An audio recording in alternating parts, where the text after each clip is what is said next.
자, 바쁘지만 진짜 바쁘지만 와 이렇게 바쁠 수 있는지 처음 알았습니다. 그래도 음, 무조건 합니다. 무조건 합니다. 포기는 안 합니다. 쉬어갈 수는 있어도. Names: Rat Boy, Freak, Monster, Freddy Krueger, E.T., Gross Out, Lizard Face, Mutant. I know the names they call me. I've been in enough playgrounds to know kids can be mean. I know, I know, I know. I ended up in the second floor bathroom. No one was there because first period had started and everyone was in class. I locked the door to my stall and took off my mask and just cried for I don't know how long.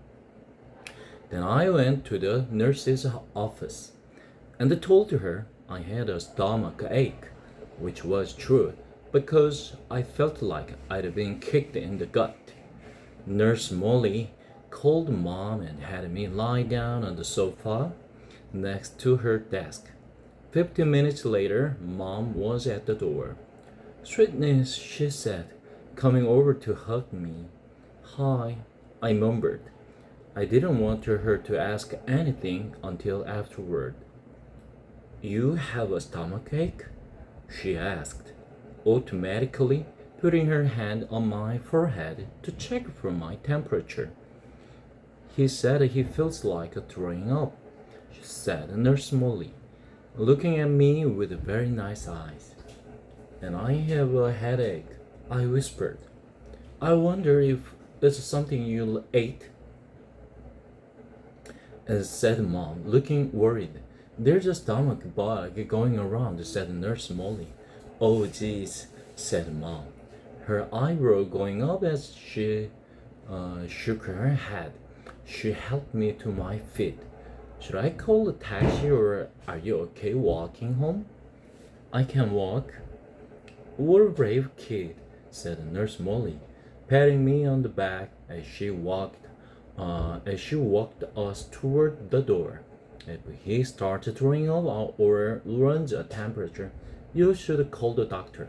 Absolutely, said Mom, shaking Nurse Molly's hand. Thank you so much for taking care of him.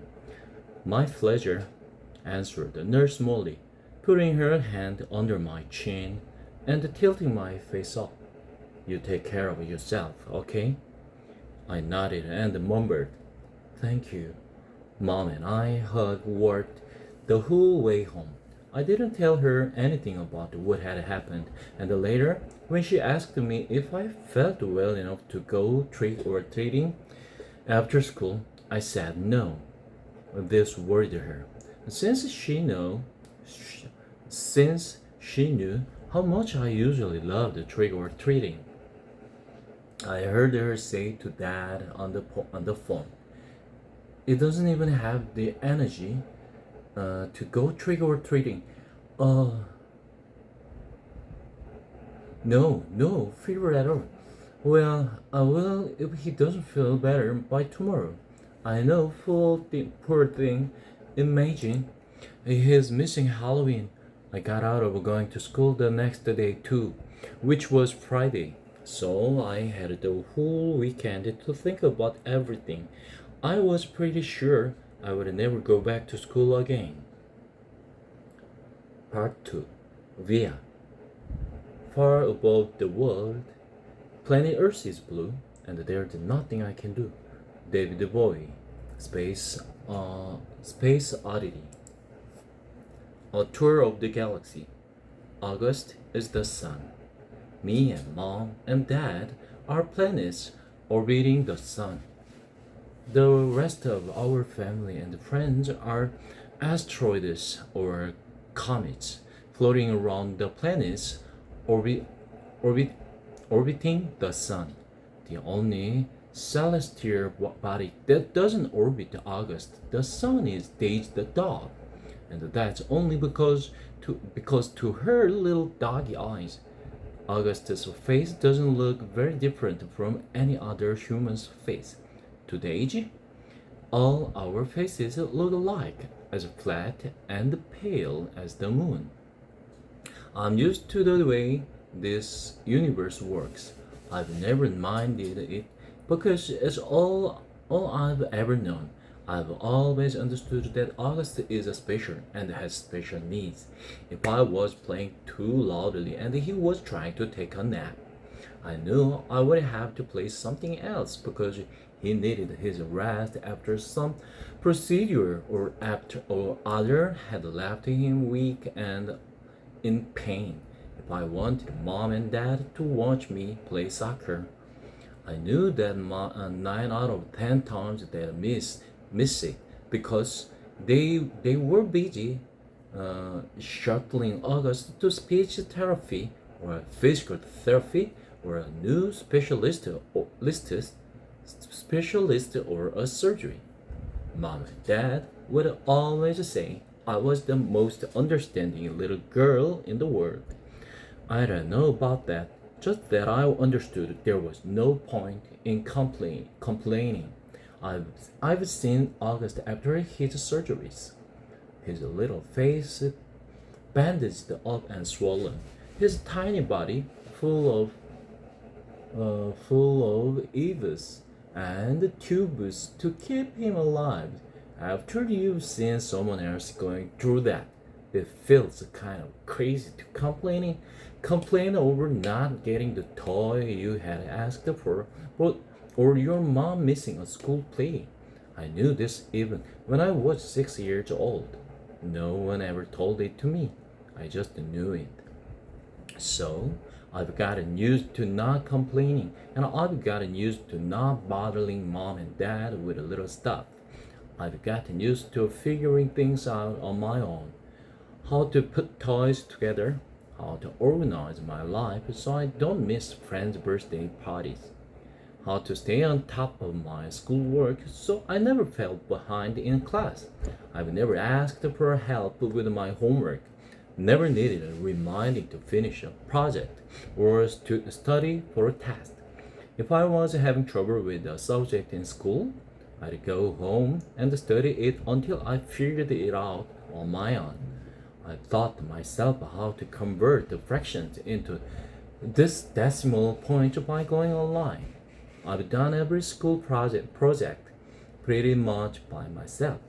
When mom and dad ask me how things are going in school, I've always said good, even when it hasn't always been so good. My worst day, worst fall, worst headache, worst bruise, worst cramp, worst mean thing anyone could say has always been nothing compared to what August has gone through. This isn't me being noble, by the way. It's just the way I know it is. And this is the way it's always been for me, for the little universe of us. But this year, there seems to be a shift in the cosmos.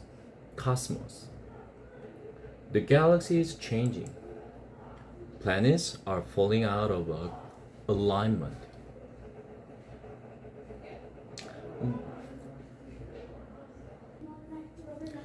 Before August, I honestly don't remember my life before August came into it.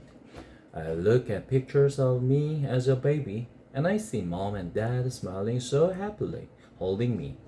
I can't believe how much younger they looked back then. Dad was this hipster dude, and mom was this cute Brazilian fashionista. There's one shot of me at my third birthday. That is right behind me, while mom's holding the cake with three lit candles. And in bag of us are Tata and Papa, Grants, Uncle Ben, Aunt Kate, and Uncle Paul. Everyone's looking at me, and I'm looking at the cake. You can see in that picture how I really was the first child, first grandchild, first niece.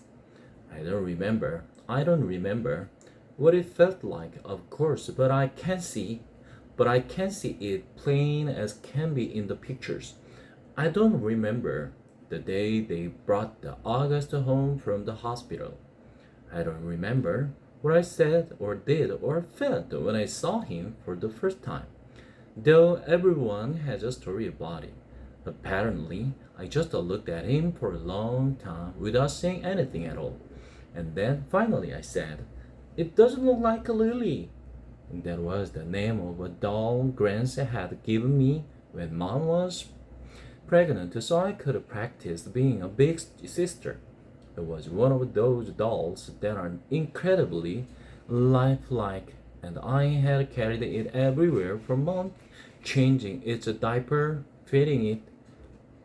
I'm told I even made a baby sling for it. The story goes that after my initial reaction to August, it only took a few minutes, according to Grant, or a few days, according to Mom, before I was all over him, kissing him, cuddling him, baby taking to him.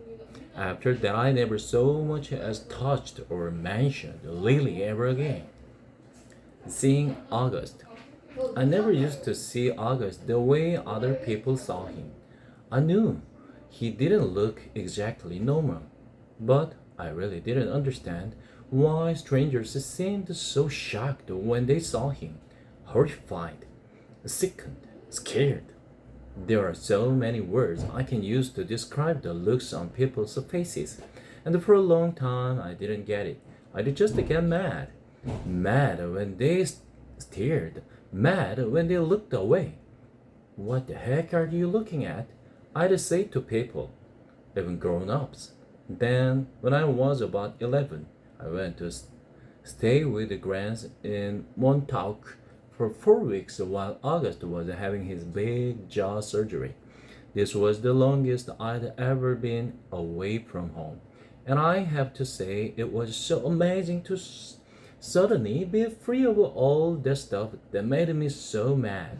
No one stared at Grants and me when we went to town to buy groceries. No one pointed at us. No one even noticed at us. Grants was one of those grandmothers who do everything with their grandkids. She'd run into the ocean if I asked her to. Even if she had nice clothes on, she would let me play with her makeup and didn't mind if I used it on her face to practice my face painting skills. She'd take me for ice cream even if we hadn't eaten dinner yet. She'd draw chalk horses on the sidewalk in front of her house. One night, while we were walking back from town, I told her that I wished I could live with her forever. I was so happy there. I think it might have been the best time in my life. Coming home after 4 weeks felt very strange at first. I remember very vividly stepping through the door and seeing August running over to welcome me home. And for this tiny fraction of a moment, I saw him not the way I've always seen him, but the way other people see him. It was only a flash, an instant while he was hugging me, so happy that I was home. But it surprised me because I'd never seen him like that before. And I'd never felt what I was feeling before, either. A feeling I hated myself for having the moment I had it. But as he was kissing me with all his heart, what I could see was the drool coming down his chin. And suddenly there I was, like all those people who would stare or look away, horrified, sickened, scared. Thankfully, that only lasted for a second. The moment I heard August laugh his raspy little laugh, it was over. Everything was back the way it had been before, but it had opened the door for me, a little peephole. And on the other side of the peephole there were two Augustus, the one I saw blindly and the one other people saw. I think the only person in the world I could have told any of these to was Grant, but I didn't. It was too hard to explain over the phone. I thought maybe when she came for Thanksgiving, I'd tell her what I felt. But just 2 months after I stayed with her in Montauk, my beautiful Grant died. It was so completely out of the blue. Apparently, she had checked herself into the hospital because she'd been feeling nauseous. Mom and I drove out to see her, but it's a 3 hour drive from where we live. When by the time we got to the hospital, Grant was gone. A heart attack. They told us, just like that. It's so strange how one day you can be on this earth and the next day not. Where did she go? Will I really ever see her again? Or is that a fairy tale? You see movies and TV shows where people receive horrible news in hospitals. But for us, with all our many trips to the hospital with August, there had always been good outcomes. What I remember the most from the day Grant died is Mom literally crumpling to the floor in slow, heaving sobs, holding her stomach like someone had just punched her.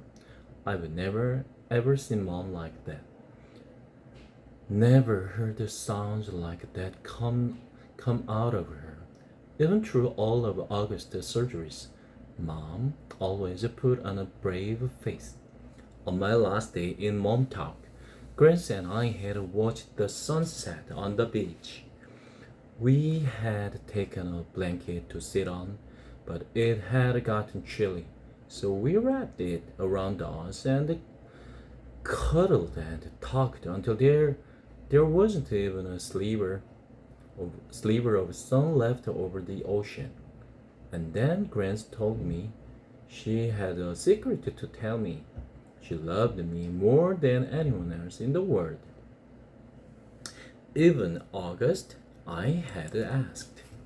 She smiled and stroked my hair, like she was thinking about what to say. I love Augie very, very much, she said softly. I can still remember her Portuguese accent, the way she rolled her R's. But he has many angels looking out for him already, Via. And I want you to know that you have me looking out for you. Okay? Marina Querida?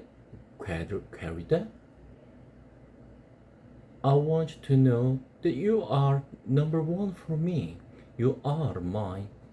She looked out at the ocean and spread her hands out like she was trying to smooth out the waves.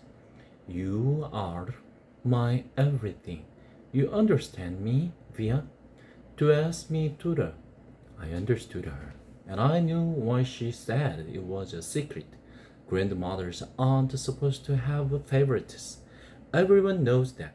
But after she died, I held on I held on to that secret and let it cover me like a blanket. 아, 조금 슬프려고 그러네.